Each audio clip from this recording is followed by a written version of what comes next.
Hello, troopers, and welcome back to General Economy's Bunker. Okay, so first of all, I'm not at home. I'm actually at my parents' house. That's why you get the awesome decor in the background. So we're gonna do this fast because people are asleep right now. So yeah, let's talk about Acolyte Episode 7 Choices. And man, there were some choices filming this thing. Let's go.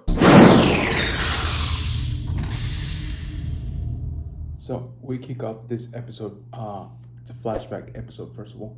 Back in Brandok, who 16 years ago, of course, by the time of all of the events we've been referencing, and we see our Jedi gang. We see Master Indara again. So Trinity's back, yay. Kilnaka alive, of course. Torving alive still, and Master Soul, short hair. And they're all just chilling. They're gathering plants and rocks, and Kilnaka is doing this weird thing with a metal detector for reasons. Anyway, Torvin is being very moody and he just wants to go back. He's like, this planet sucks. Why are we even here? They drop some knowledge on him saying, hey, we are trying to find a divergence in the Force, meaning a highly concentrated energy field, from the Force that seems to have created life. Why? Because Brendel was supposed to be rendered inhabitable due to a hyperspace accident, which I'm assuming they're referring to the Nile, right? 100 years prior to this, they're like, yeah. So we're actually, it's teeming with life. So we're trying to find proof of this divergence. Anyway, Sol and Indara have a couple of, not arguments, but sort of like difference in how to teach a Padawan. However, Indara says, hey, that's why I have a Padawan and you don't. Burn. They split up. Sol ends up finding the twins, Osha and May, at that weird yellow tree that we saw back in episode 3. And so we basically get episode 3, scenes, but now from Master Sol's point of view.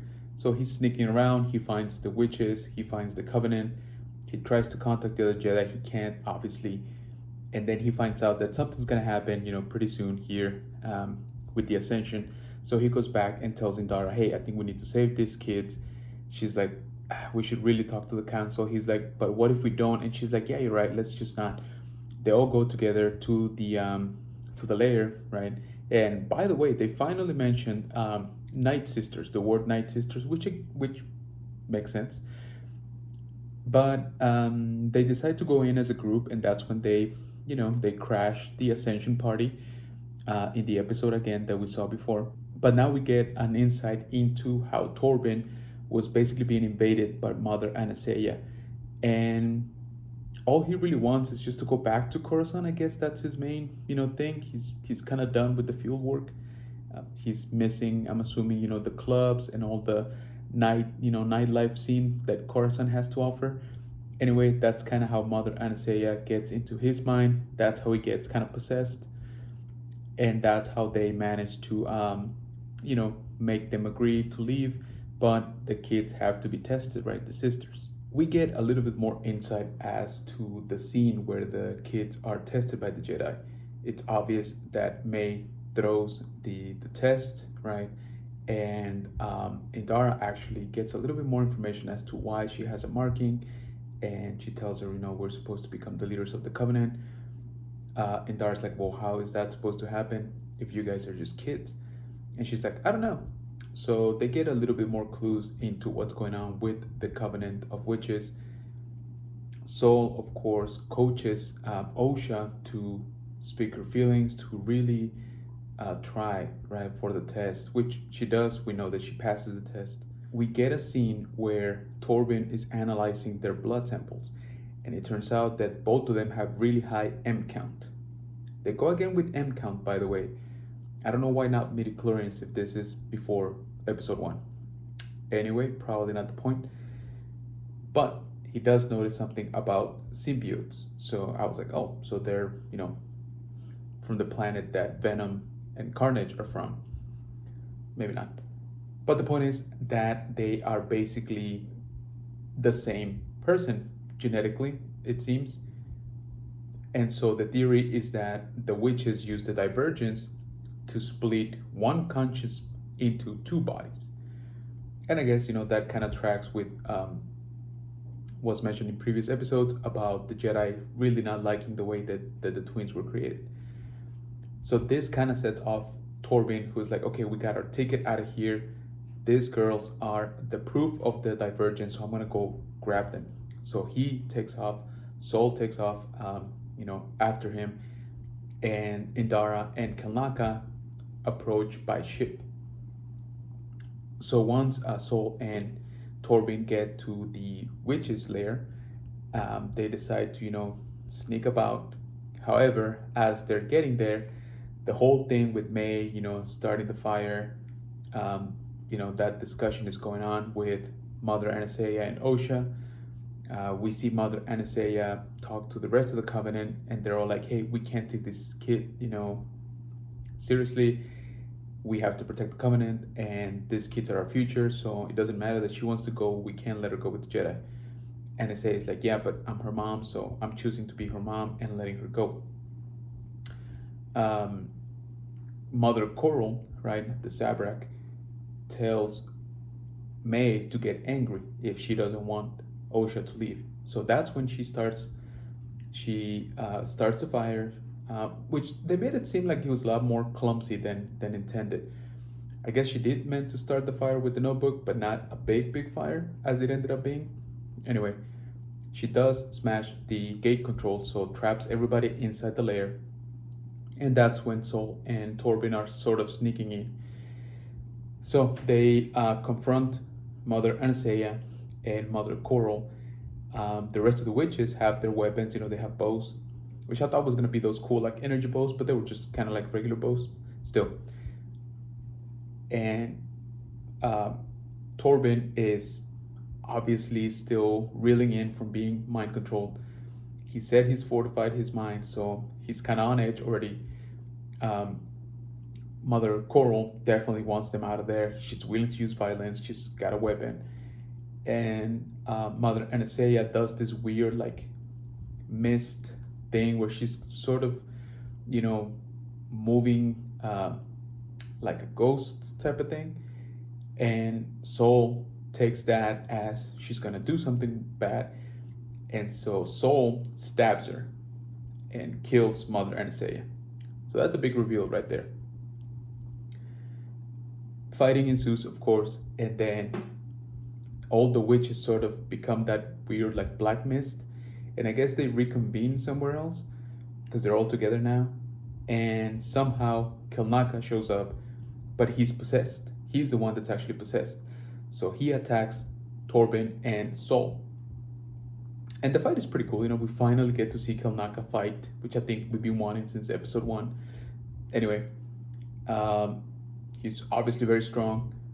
He injures Torben. That's where he got the scar on his eye that we saw later on, or early on, I should say. And he's about to, he's like strangling Sol when Indara shows up and sort of like exercises his mind. But by doing so, all of the witches who were together, joined together and chanting and doing stuff to control his mind, they all sort of I thought they just fainted, but it didn't really get back up. So maybe they're like gone for some reason.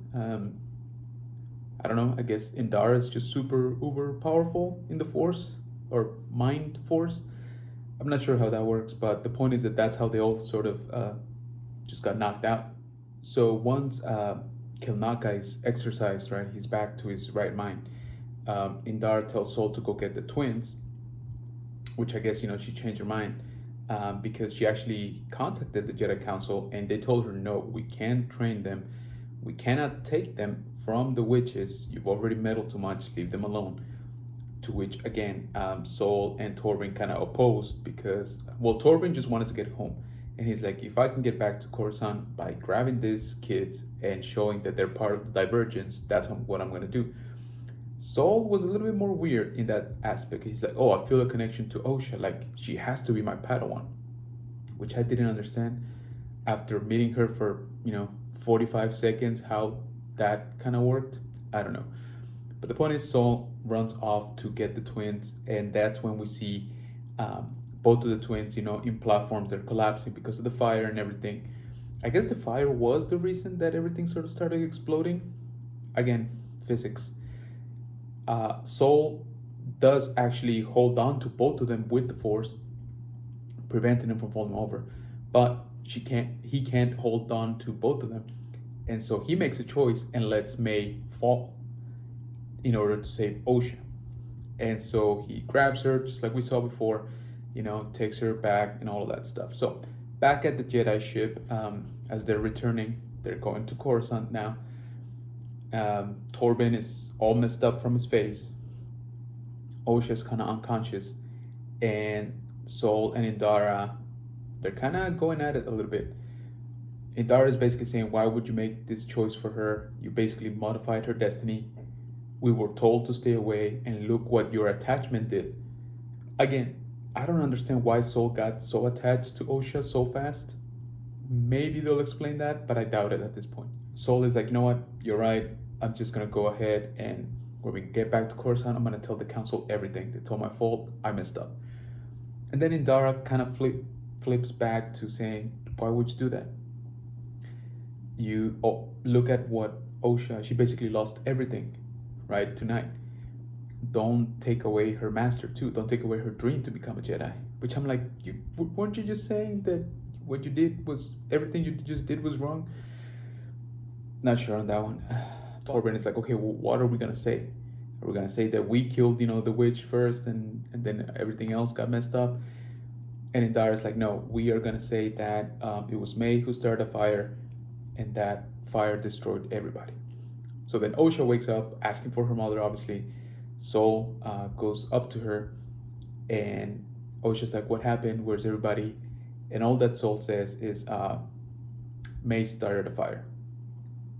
And that's where the episode ends. This episode was a little bit longer. And I know we've been kind of asking for that, but honestly on this one, I think it actually kind of hurt it. We see a lot of stuff from the Jedi's point of view that we had seen from the witch's point of view, which is fine. But I think they spent a little bit too much on that. I think the coolest thing we saw was the fight between Kelnaka against Torben and Sol. There were some cool choreographs in there. Kelnaka definitely very strong physically. And I think we all knew that that's how Torben got his scars, right? I don't think that was a big surprise. I don't understand how all of the witches got taken out when it was only Mother Anastasia who got, lightsaber stabbed by Sol, which I thought was cool, by the way. I did like that detail. I don't understand how the rest of the Covenant, because there's like something like 50 Night Sisters, and how did they get taken down by Indara exercising Kelnaka, from their control? I don't know if it was a big, force backlash, or did Indara actually do something, to them through the force, through Kelnaka's mind? I'm not sure. Maybe they'll explain it, but all we saw in the scene is them just falling over and never getting back up. The witch is definitely not great fighters. We only really saw Coral fight or try to fight Sol. Sol wasn't having it because he realized that he messed up by killing Mother Anastasia, so he didn't really want to retaliate. We did get some answers, I guess. I think we all knew that Sol had messed up. I kind of thought there was going to be a little bit more of a connection to the Sith, or Sith-like. I did like the fact that they're talking about a divergence in the Force that did reference, the hyperspace accident 100 years prior, which again is covered by the War with the Nile, in the basically in the High Republic era, novels and comic books. So that connection was cool. I don't know. I felt there was a lot of unnecessary stuff in this episode. I knew we were going to get a flashback episode because we had not seen Kelnaka fight. We had not seen Torben with the messed up eye, which we did now. I just didn't think it was going to be 90% what we already knew. And then only, that 10% that we saw kind of explain things, but not really. That's kind of my 2 cents on it. But let me know down in the comments, what did you guys think about this episode? Also, it kind of feels like a little bit too late. This is episode 7 of 8, so we only got one more episode left in the season. that last episode is gonna have to be amazing for them to stick the landing. And at this point, I don't know if they can. But again, let me know what you think. Also, I would greatly appreciate it if you leave your like on this video. Subscribe if you haven't. Thank you so much if you already have. Whew, let's one more episode to go, guys. One more episode. I'll catch you on the next one.